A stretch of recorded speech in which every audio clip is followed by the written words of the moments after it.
Welcome to day two. It's quiet. It's good. Hi, welcome to Midwest House. My name is Kevin Buist. This panel is called Making Non-Toxic NFTs in Michigan. It's intimate. We're all friends. This will be fun. With me on stage are Kimberly Crawford and Peter Baker. I'll let them do more full introductions about who they are and what they're making and why they're here. I just want to talk for a minute here just about what we hope to accomplish on this panel today and what we're going to be talking about. I've been writing criticism about NFTs for a few months, primarily in this online magazine called Outland.art, so you can check that out. My background before that is mostly in public art, but when NFTs really started to become popular about a year ago, I became interested in what was happening in good ways and bad ways. Like I think there's really good stuff happening in this space. There's also problematic things happening, and so my interest is sort of one of part enthusiasm and part criticism. So I decided to, with the help of Ted, pull together this little panel discussion, and I began looking for people who were making NFTs who are based in Michigan, and came across both Peter and Kimberly. And, the theme for this, the title is Making Non-Toxic NFTs because there's a lot of toxicity in this space in a bunch of different ways, which we'll talk about. But I think that a commonality that the three of us all have, me in writing about NFTs and Kim and Pete in making them, is trying to separate out the good from the bad and kind of walk this tightrope between enthusiasm but also being careful to avoid the sort of shitty aspects of this space.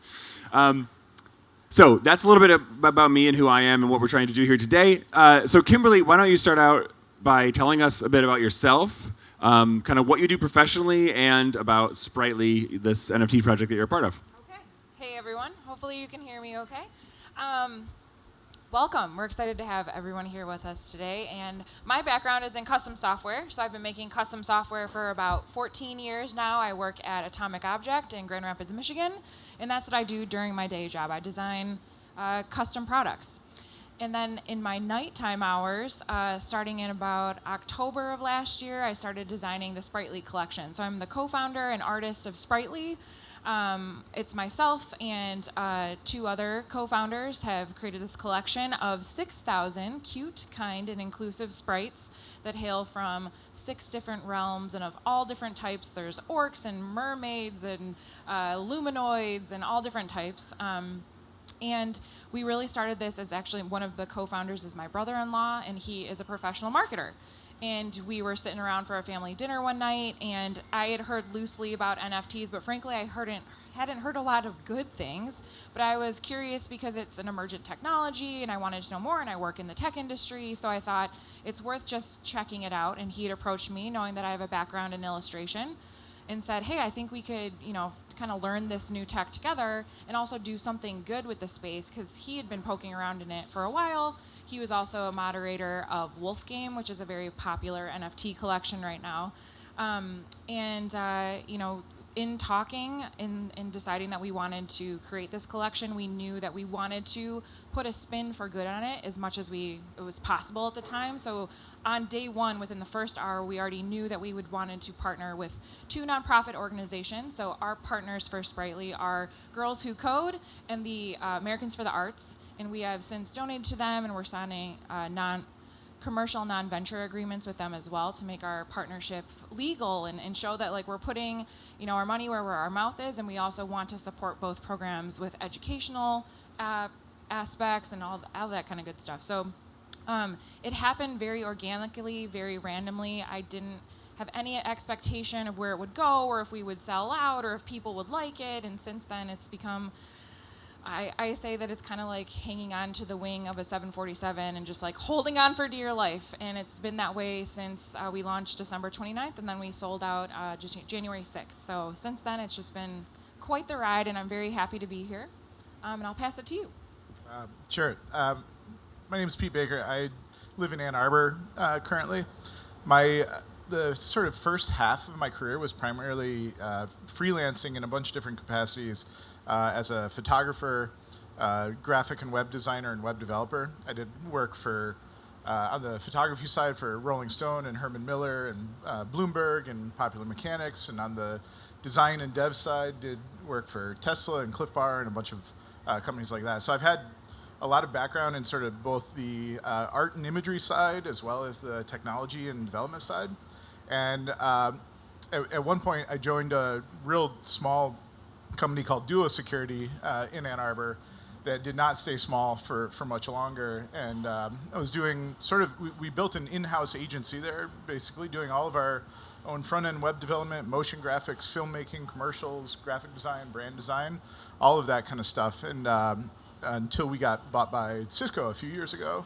And so the cybersecurity aspect, the industry, after I left Cisco and sort of started getting more into the NFT side and exploring crypto a little bit more, I saw so many parallels between the cybersecurity industry, the mentality around some of this stuff, this deeply technical thing that really needed a lot more sort of design thought and design thinking and more of an ethos approach to the stuff to make it a more mainstream thing rather than this like fairly negative neckbeardy sort of world of like, well, actually that's not how it really works. Like, I don't care, just I want to do something with it.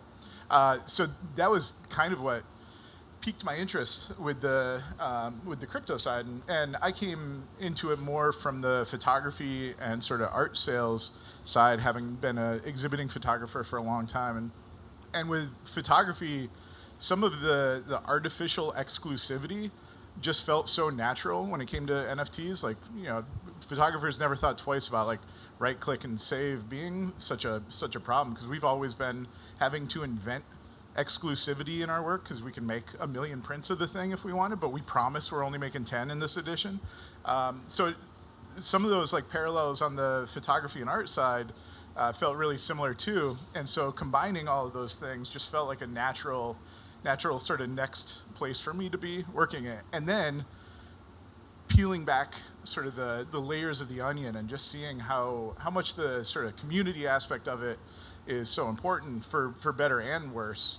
The social media, the online everything and always kind of aspect of it was both fascinating and a little nerve-wracking. And since then, I've actually joined Gemini, the crypto exchange, and we're spinning off the R&D team there, a company called Superlunar, to look at a lot of sort of deep research around the technology, especially things like the environmental sustainability, but also the longevity of some of these projects. Some of the research we're doing into like the longevity of NFTs. We're finding that like a large majority of NFT imagery is no longer available because even though the blockchain records are still there, the files, people aren't paying the S3 bills anymore, and suddenly these things that you've spent some money on disappear. So all these things are sort of feeding into this idea that this isn't a developed or mainstream technology yet, which in a lot of cases is really true. These are some of the things that we need to solidify, and if any of this is going to make sense to a broader group, and if we're going to combat any of the prevailing notions about some of this stuff right now. I just wanted to make a quick note. It's a little hard to know when you're talking about NFTs, kind of where your audience is in terms of knowledge. So just really quickly, an NFT is a contract that exists on a blockchain, and a blockchain is just a distributed network of computers. And if it's an artwork, typically what that means is that contract points to a web address that's hosting the image file, right?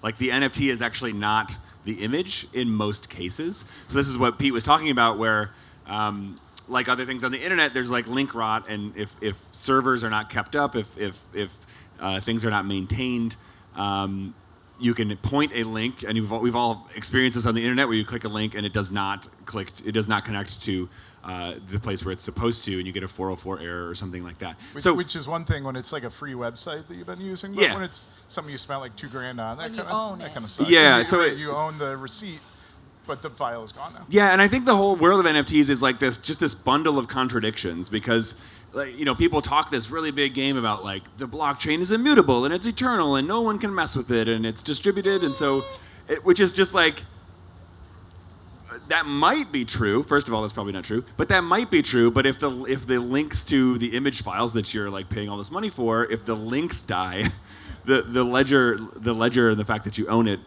doesn't mean a lot. Hit him with your 80% stat.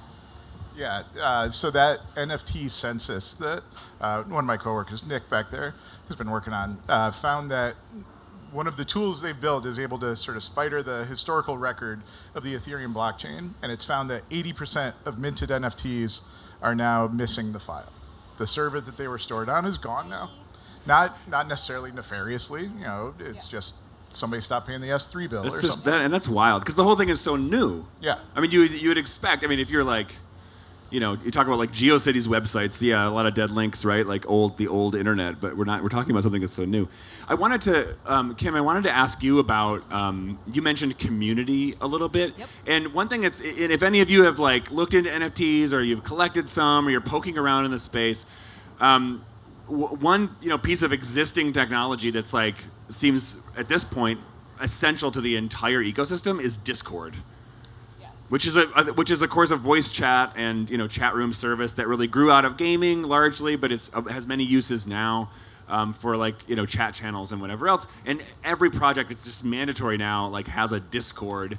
And then there's all this stuff that happens with like allow lists, where it's like if you're in the Discord, you can mint a project, or you kind of have these community roles. And so that's a part of the Spritely kind of ecosystem. So can you talk a little bit more about that and some of the kind of the good and the bad?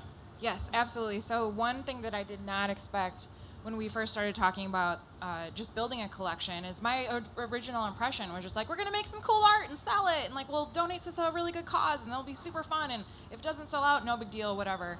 And very quickly, in talking with other people in the space, they made it very clear how important it is to have a community built up around your collection and supporting your collection, and almost in a way like helping you market the collection and make it grow and add to the lore of it. So we set up a Discord and started just getting in there and inviting people to it and talking to people and explaining what the collection was about and what our values were. And we really went hard with cute, kind, and inclusive, and everything about our collection is built on those three standards.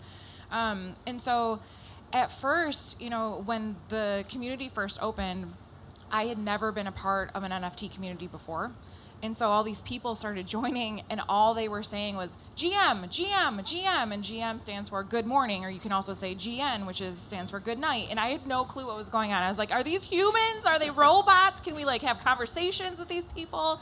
And then sure enough, once we started sharing some art and talking about what we were into, people had more organic and conversations, and they really got into what we were trying to do. Totally. And part of that whole GM thing is like there's these really strange incentive structures being set up in some of these Discords, because it's like people, like some projects will reward people for like activity, like with community roles. If you're like active in the Discord, you could then there's like incentives to be active in the Discord. Right. But what that means is like people just say nothing, because it's like technically they're typing into the channel. It's just very superficial. It's really weird. And we knew that very early, not right away, but pretty quickly, we wanted actually to have like real human interactions with people and unite people from all over the world and get them talking about things that we like. And since then, what's been so amazing is because we've tried to create a place that is wholesome and positive, and we it's a full-time job welcoming people, and I'm very excited to say that our community manager Michael is here, aka Peps, in Discord, and he does such an amazing job of anytime someone new comes into Discord saying, hey, how are you, welcome, this is what we're about, let me like hook you up with the right link so you can understand if this is a place for you too. What has happened because of that, which has been the most delightful part of it for me, is I'm very much a people person. I love collaborating. Like all the work that I do, even in my full-time job, is very collaborative. And it's super fun that Spritely is very much the same way. And because we have made this welcoming community, now we have, for example, a rapper from Mississippi, Nader Nomad, is building the first Spritely World album. I didn't plan that. Like, there was no clue. I had no clue on September of 2021. Like, can't wait to drop that Spritely World album. Like, I had no clue that would happen. But because we've created this space where people connect with the art, and then because they connect with the art, they find other people with like interests, we're creating a space for art to grow beyond just the collection. And then, on top of that, we have, the Spritely D&D campaign that we're building, and we just welcomed an official chief dungeon master to the team, and we have other artists that we're collaborating and partnering with, doing live drawing sessions and live art. And that's the part of it for me where it grows well beyond, oh, you're just selling JPEGs that you can right click.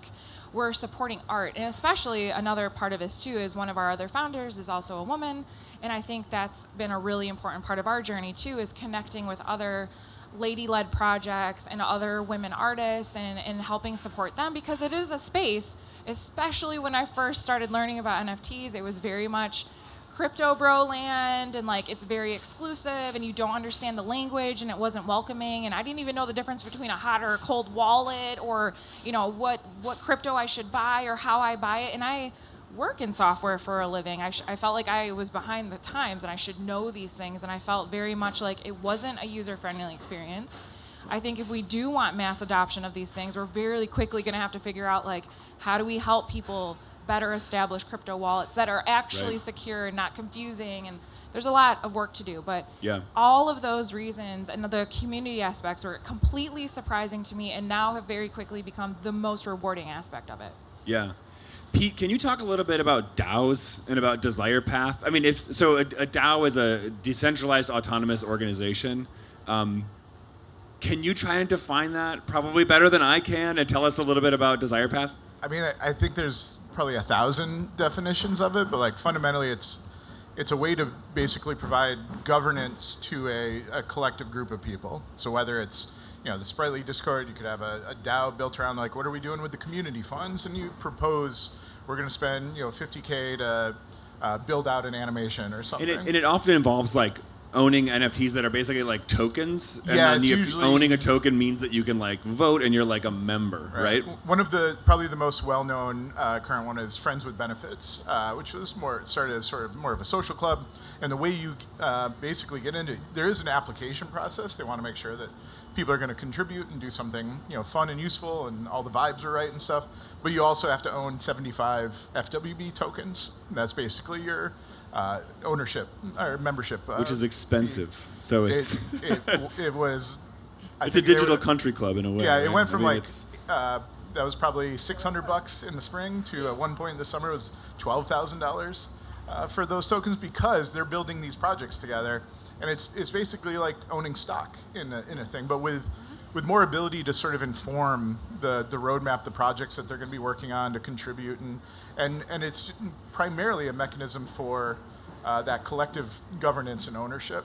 But it takes so many different forms right now, from like, especially on the photography side, there's a bunch of collectives like Obscura and Fellowship and Assembly that are sort of helping photographers get into NFTs for the first time and helping them mint a new project and provide like marketing support and all that stuff.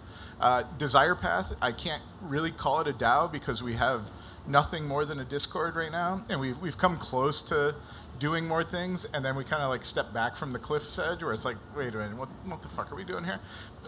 It was really started as a bunch of photographers kind of coming together to figure this whole space out. And now it's about 800 people, all with various levels of skepticism about it and trying to kind of learn from it.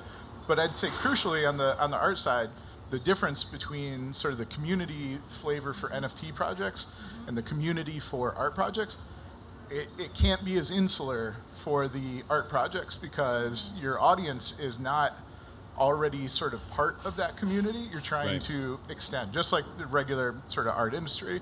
So those collectives become much more about like co-marketing, co-support and stuff like that. Yeah, and you mentioned something we were talking yesterday about, like trying to make these decisions of like, do you want this to be a community of photographers, or do you want it to be a bunch of like speculative investors that are then like rushing in, and they might, and that's, they're supporting the work, like they're buying the work of the artist, and that's great. But it changes the tone of the conversation. But it changes the tone completely. Yeah, and you were telling me, Kim, the other day about people that come into like the Spritely Discord and they're talking about the floor price, and it's very much like this different vibe. It is. It kind of fluctuates between like how are you? Good morning. Like, how's your day going? Like, what you up to? Like, high five. Let's share some music and hang out and that kind of stuff. To like floor price, when moon. And these are like things that people will say, like, when is your floor price rocketing to the moon? And it changes the conversation from, hey, how's it going? We're friends having coffee together, to like, when are you going to make me money? And it's just like, that's a very different vibe. And the thing about Spritely for us, and it's different from community to community, of course I understand why floor price is important. It's, shows how valuable your project may or may not be at a time. But also, we have created Spritely because we love it. Like, I will be making sprites. I've been making sprites randomly since 2016 for fun, for friends and family, and then it grew into this other thing. We're building a brand, and brands take a long time to build, and we're not going anywhere. So one day if the floor price is super low and the next day it's high, it doesn't matter to me, because what's been, again, the most rewarding and important part of it is the people that we're meeting along the way, the people we're able to support. I mean, the other best case scenario for me is we're bringing, for example, Girls Who Code to the table. And if I'm able to partner with another organization, maybe that's even way more well-known than Spritely, and they are then able to be introduced to Girls Who Code, and they're able to lift up those voices and help, young women get educated in tech. Best case scenario, like, absolutely make partners with Girls Who Code and help lift them up. So that's why, floor prices, I get it. I get why it's important. Also, we're not going anywhere. Also, that's not the community that we're building. Right, you're sitting there, I thought we were part of a community, and all you're doing is waiting to sell. Yes, exactly. Like, you're trying to get out when all we want to do is hang out and be together and be friends and see how can we make this something that's sustainable and fun for everyone. So It's a weird irony, because I think that people realize that genuine community is really valuable. Yep. And for better or worse, this whole system creates, like, it's valuable in an interpersonal sense. Yes. Like it has like human value, but this translates it into financial value. Yeah. Which is weird, and for some people I think is repulsive, and they run away from the space for that reason. I think that's one of the advantages that like photography and just sort of the traditional art market has had for a long time. As coming into the NFTs, nobody's ever expected photography to be a good investment. Like, you don't buy prints because you're like going to try and flip it in 6 months. You buy it because I want to look at this more. So it sort of undercut a lot of that. I think like but people are more and more like, photography NFTs, they're slept on. 100%. And it's totally like an investment mindset. And so as a photographer, like, is that exciting to you, or do you think, or is that like, oh no, keep these? The sort of secondary sale, the built-in royalty aspect for artwork is amazing. I think that's going to be a huge boon to the longevity of careers for fine art photographers. And I've been on the board of the Ann Arbor Art Center for a long time, and we're always talking about, like, how do we make careers as artists more of a normal thing? How do you build a middle class for artists? And I do think that's what got me so enticed by NFTs, was like, there's a potential here for not having to be, and this is relevant to the fact that we're talking about Midwest and Michigan here, not having to be in the traditional art markets physically, like New York or LA, is a really big deal. It's really hard to get much gallery representation if you're not local to those major gallery areas. And so NFTs kind of opening up digital artwork as a form of ownership is a really big deal, especially for like growing artists. Well, so, and that's not only true for artists; it's true for collectors too. 100%. Because it's like collecting NFTs, like we're saying, it involves like getting on the allow list, who being a part of this group of people, and like then you get in on the ground floor, and you're the one who can like mint. And yes, you don't have to go to the gallery. It's not very equitable, and it's not very fair. However, it's really mimicking an existing system from the art world, which is like there's like 50 people that get to come to the Gagosian dinner at Art Basel, and they get to the premiere first access, and they buy up all the paintings, and then you get to a public ticket, and you get to go in and you get to see it. But even if you have the money for those paintings, you're not on the list. You can't buy it. Yeah. So I'm not saying that to defend the exclusivity of some of these like NFT spaces, but it's mimicking market dynamics that have existed in the art world for a long time. However, it's no longer geographical. And actually, in putting together this panel, Ted and I talked about this idea, and I was like, this is going to be great. Like, let's get a local kind of Michigan Midwest angle and what's happening with Web3 and with NFTs. And it was weirdly difficult to figure out who is even in Michigan because I've met a ton of people on the internet who are active in this space, who are doing fascinating stuff, and it's like a lot of times it's like they're either anonymous Yep. or they're just anywhere in the world. Yeah. And yeah, some people I know the best are in Europe and elsewhere. So it's like it was kind of a weirdly difficult thing to do, coming from where I come from with public art, where everything's about location. Yeah, I think an interesting part of that, which speaks into the non-toxic piece of building positive communities too, has been doxing. So when I first started building the art for Spritely, I'm not a very public social media person. My Instagram's private. I haven't used Twitter in a really long time. I want to talk more about this. I this. had like 72 followers, and that has absolutely hurt me now in getting exposure for Spritely. But what's interesting about that is it's been so important when people come into the community and they're like, who's the artist for this? And it's like, oh, we're not just, that's this handle over here. It's much better to be able to say, I'm Kim, I'm a real person, I work in the software and the tech industry full time. My co-founder, Chris Coleman, he's a professional marketer. He works at Miller Knoll. This is what we're serious people. We're building a serious community. And though it was scary for me personally at first to put myself really out there, it's actually well benefited the project to be able to say, like, we're real people. You can see what our values are. You can look us up on public websites. And I think that's an important part of it. And I think it does. It's good for, no one knows where there's NFTs a lot of people that don't see it that way. At I mean, all. and like BuzzFeed just recently published a thing where they revealed the identities of the people behind Bored Ape Yacht Club, which they didn't want revealed. Exactly. But it's, and like the sort of the argument that the journalists are making is like, if people are investing billions of dollars in your company, like that's a public interest that They people should know who they know are. who you are. And I agree with that. I met an artist here yesterday. I won't say who, but it was interesting because it was somebody that I had interacted with a long time ago through Art Prize and is doing NFT stuff now. And he was just telling me about how he has two entirely separate identities.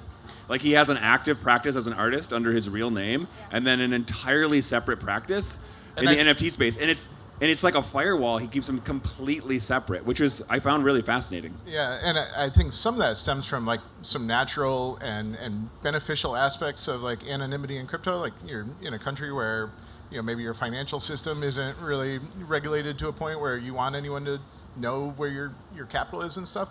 That's one thing, but I think there's also a growing sort of animosity towards, because of this toxicity of the conversation. A lot of people just want to stay anonymous because they don't want to hear the shit talking. Yeah, and that's what he said. That's what he said. He's like, I just don't want to take time to explain this to people who are like have a lot of animosity around. One of the things we talk about with Super Lunar all the time is like the tenor of the conversation is really problematic right now, and like there needs to be much more focus on sort of removing the religion from all of this stuff, so that we can talk about this stuff as a fundamental technology that will be something interesting, that will be on the level of the internet as broadly applicable as that is, but is not necessarily the promised land that everyone's talking about. And this sort of hope versus FUD kind of thing. It's like there's something in between where we can be skeptical and talk about it in order to make it better, not just to talk shit and knock it down. It's a rare and like it feels like a small middle ground, because it's like you run into people that are either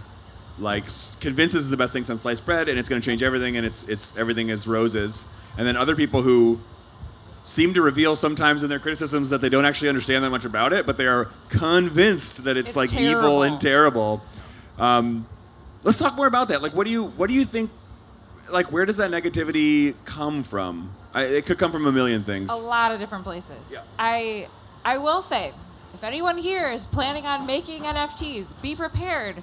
You're going to have some backlash. And talking about doxing, one of the reasons I was actually first didn't want to reveal who I was is because I saw the media around it. Like, you're going to burn down the environment. It's for crypto bros. You're rude. You're exclusive. It's just for people who can buy into And here's the thing.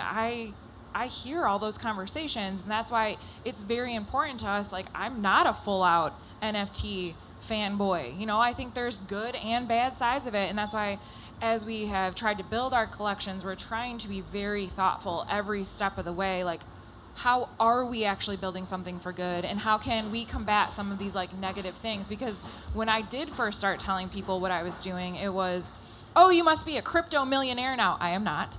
Oh, you're burning down the environment, or like just knee-jerk reactions to well, ask me about the art, though. I'm really proud of the art. And ask me about the community. And ask me how we're building programming for young women so that they can learn how to code. And ask me about those things. And then it took a really long time to get to those conversations and push the rest of it aside of how bad crypto was and how, oh, I'm just going to right-click and save your art and blah, blah, blah. Okay, you're missing the point. And it takes a lot to get over those, like, just the different sometimes missed or sometimes real conversations to be had about it. Well, on the right-click save thing, I think that the persistence of that joke, to me, seems to be like an indicator that there's been this sort of misunderstanding, like a broad misunderstanding or miscommunication about what any of this is even attempting to do. And I think part of that comes from the internet post-Napster, which is, for most of us, this is our entire lives on the internet. Has been this cat and mouse game of DRM, digital rights management, where companies and artists put stuff on the internet. The internet is a machine for copying. That's basically what it does. The entire way it functions is that it just copies information, and anything that can be put on the internet can be instantly copied. If it couldn't, it wouldn't be on the internet, right? So there's this constant cat and mouse game, this of trying to use the internet's ability to copy things infinitely and instantly, and then also like stop the copying. So like you can download your song from iTunes and you paid money for it and you can't email it to your friend, right? Like, and so it's just been this huge mission of all these companies to figure this out. So I think a lot of the criticism around NFTs is like this assumption that this is the latest and the stupidest attempt at DRM that's ever been devised. And it's not. It's actually it's like doing a 180. And I think that the ethos of NFTs is don't even try to do DRM. Like, don't try to stop people from copying. It's like an acknowledgement that the image will always be copied. If it's there, it's already, like, if your browser looks at an image, it's probably caching it. So you're already downloading it, even if you didn't try. Like, people don't even know that's happening. And so what NFTs do is to say, like, just let everything be copied, and then instead build a separate ledger, a separate layer that just keeps track of who owns what. And actually, so if you copy somebody's NFT and you use it as your phone background, or you print it out and put it in your dorm room or something like that, you're actually helping the owner and not hurting them. Thanks for sharing. And to me, this seems like so basic, but I'm surprised how much I still see this joke about, like, I right click and saved it. You failed, and I'm like, no, that's it working. That's actually how it works. There was like a phase of the internet where like the idea of like information wants to be free was a really big part of it, right? We're just like one link away from all the information in the world. The problem is like that ship sailed when like Web 2 and social media and paywalls and stuff came around. So like we're already past that early mythical ethos of the internet being about spreading information, and now it's hoarding information and making little walled gardens around that information. And so like this idea of like who owns what has been a thing for a long time with the internet. I think, I mean, I can even see it myself. Like there is a bit of a generational divide about like, can you own anything that's digital? If you can copy it and save it, do you own that? And I think, gamers, ironically, being some of the most anti-NFT people, have been. I do want to talk about games and gamers. But there's been an idea of like, my kid has so many damn buildings and stores in Toca World, and she feels like she owns. They're not NFTs. It's all within this little Toca World ecosystem. But she's buying that shit, and she really feels like she owns this hospital wing or whatever. Yeah. So like this idea of digital ownership is not a foreign concept for people coming up right now. But I think some of the animosity also comes from the publicness of the capital side of it. Yeah. And I can only imagine what the response to the web in general would be if Twitter existed before that. But it would just been terrible.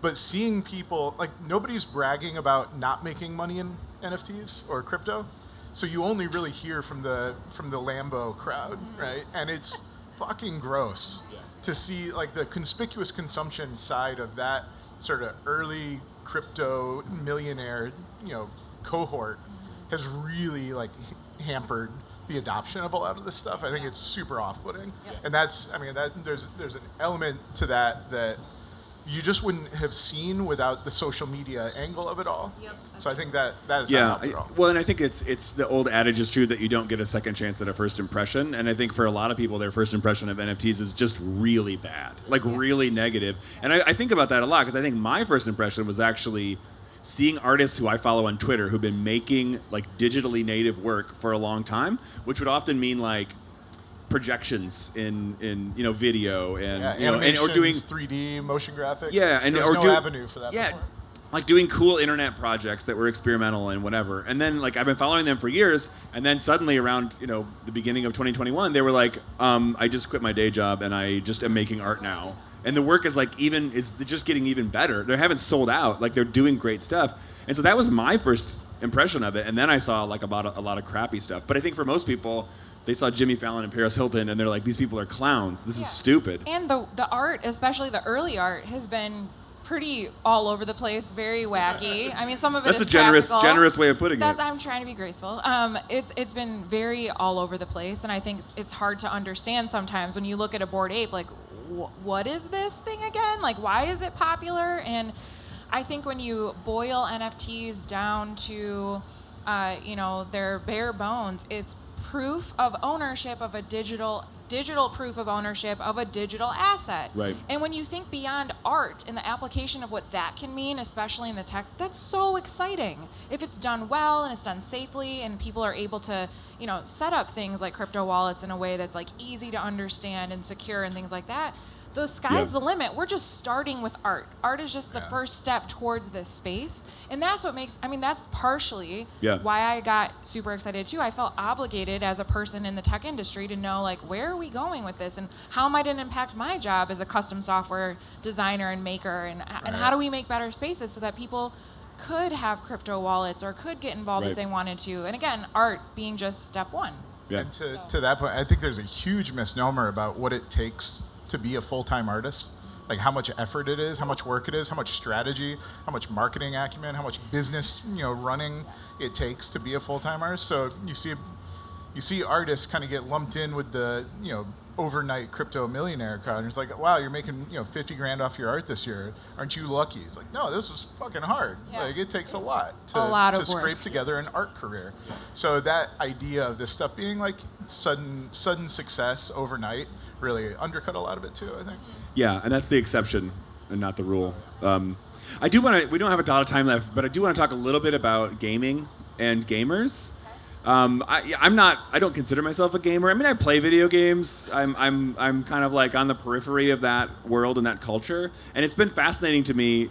We're talking about the perception of NFTs, the perception of this rise of Web3, and really one of the most consistently and intensely negative community reactions I've seen of anybody is gamers. Of all the people that could understand digital ownership and it's so in a weird. platform I know, and there are people in the art world who hate it, but there are plenty of people in the art world that think it's great. And like ArtNet is like rehab their entire identity to be like, we love NFTs. It's like to the point where it's cringy. And there's like a ton of, and the Sotheby's and Christie's are like getting all in.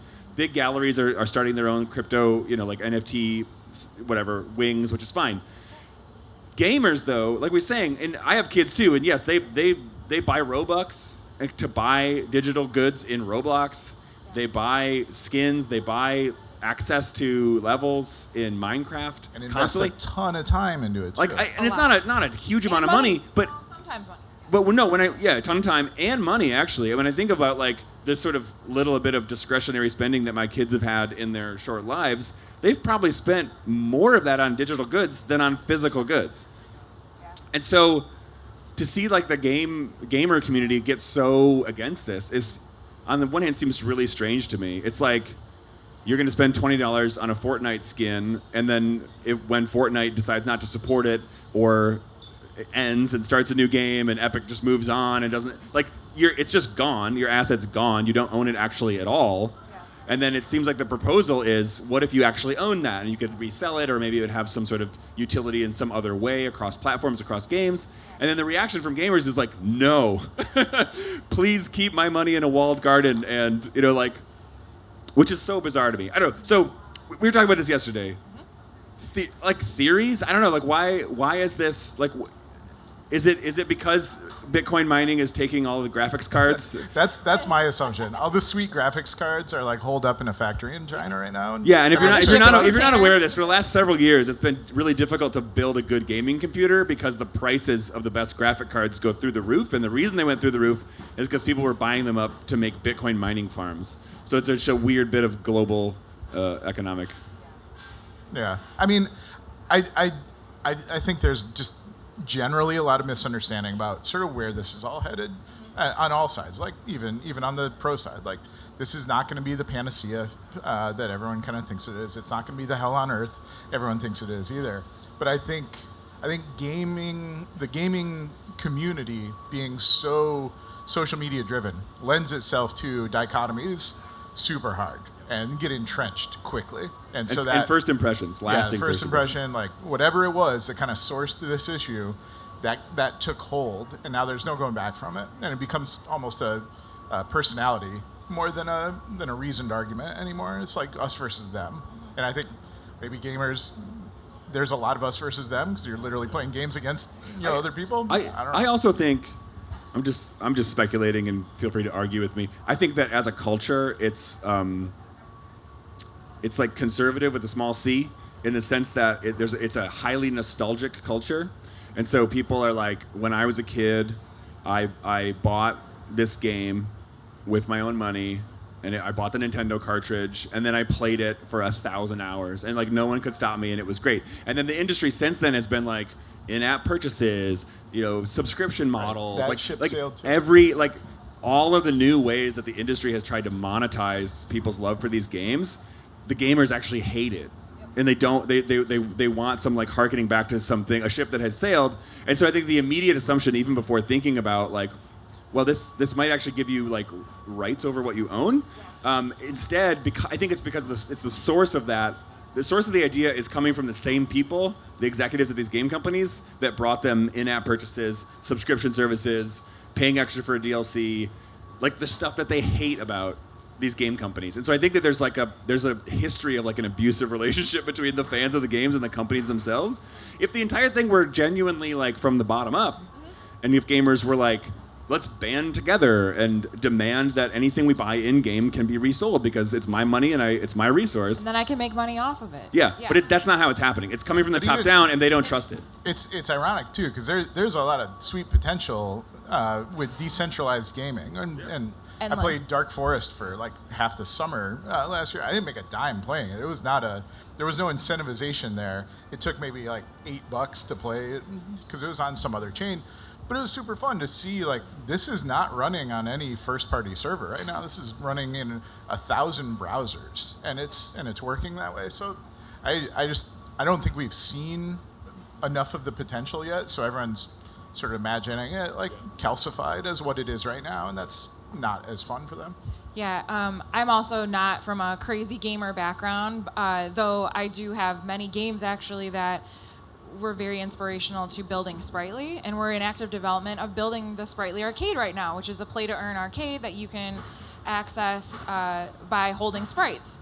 And what's really interesting about that is we're partnered, of course, with a game developer, and we're trying to be really thoughtful about, one, finding someone who believed in the project, but also was able to help us understand, like, what are some of the arguments against it so that we could help people better adopt it or better understand why this could be a really interesting prospect and what it will mean for the future of gaming and how we can get involved in that. And I think it's just still very, very split right down the middle. And I don't even myself fully understand like the backlash of it. And a lot of it is because I'm not fully immersed in gamer communities. And I'd like to say like openly, if there's anyone here that can help articulate that argument, like I really want to hear. I do really too. want to hear it. I do too. Let's talk about it. Yeah. And I think that's one of the points I want to make too about just the whole space in general. Like, please, let's talk about it because we want to figure out ways that we can make these weird things be better. Because I agree with you. This is a middle ground. Like, it's not, we're not going to burn down the world with NFTs, but it's also not going to be the next great, most amazing, magical thing. Right. I think this is a technical tool that will be used in very interesting ways in the future.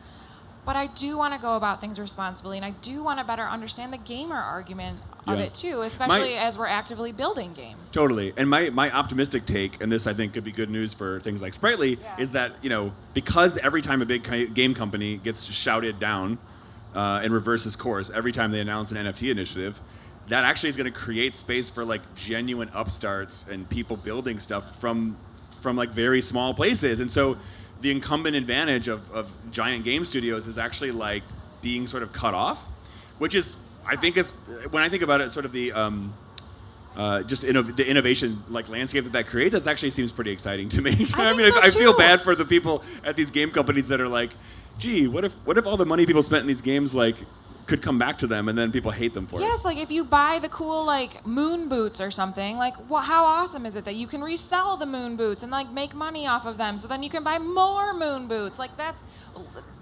empowering the community to help like profit off of the community that they love and then better support it in turn. And then want to play more. Yeah. And I assume, I don't want to jump ahead on the environmental side, but Yes, well, we don't have a lot of time, so do talk about that more, yeah. I think there's a similarity, though, in where that shame is sort of being put.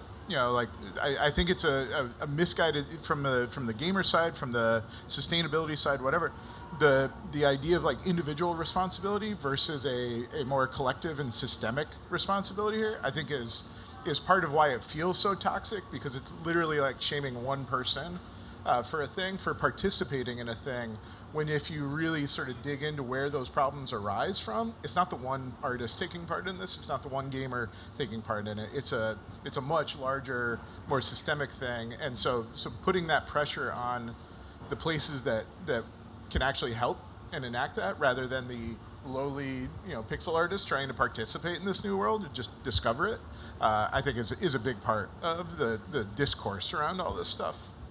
Yeah. Well, it's about 2:00. Do you have any closing thoughts? Any questions? Any like? Yeah. Hit us with your hard stuff. All right. Oh, go ahead. I just wanted to shed some light on what you talked about. So with regards to the environmental and labor, I was part of the clean NFTs on the Discord early on.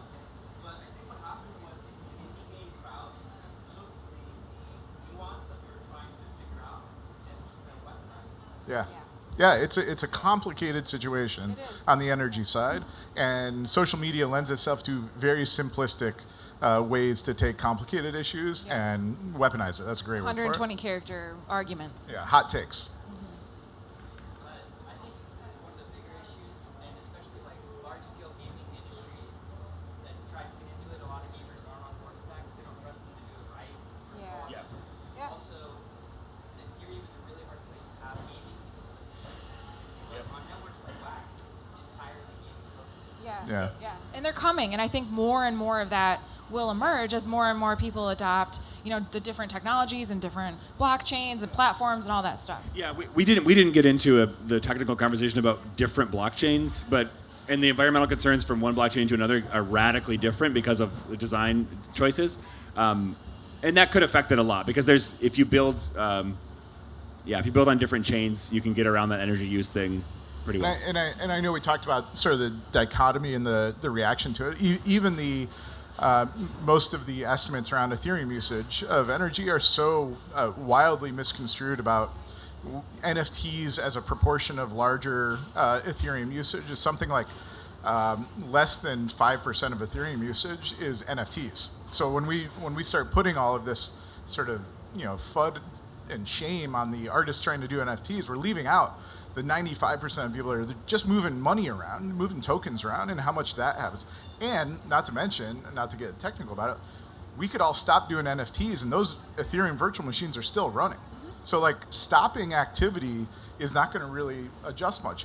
I would rather see way more vitriol pushed to the energy production side and actually move into sustainable things, which a lot of these sort of virtualized data centers and stuff can actually move somewhere where energy is cleaner to produce and stuff like that, versus when we have to charge our cars, we have to get that power from nearby, which we don't all have hydroelectric, we don't all have solar panels. So I'm involved in way too many arguments with like my hometown that's trying to put in industrial scale solar farms right now, and the people coming out against that, and we're just like, all right, gamers, go talk to them, like fix this shit, and then all this other stuff kind of goes away.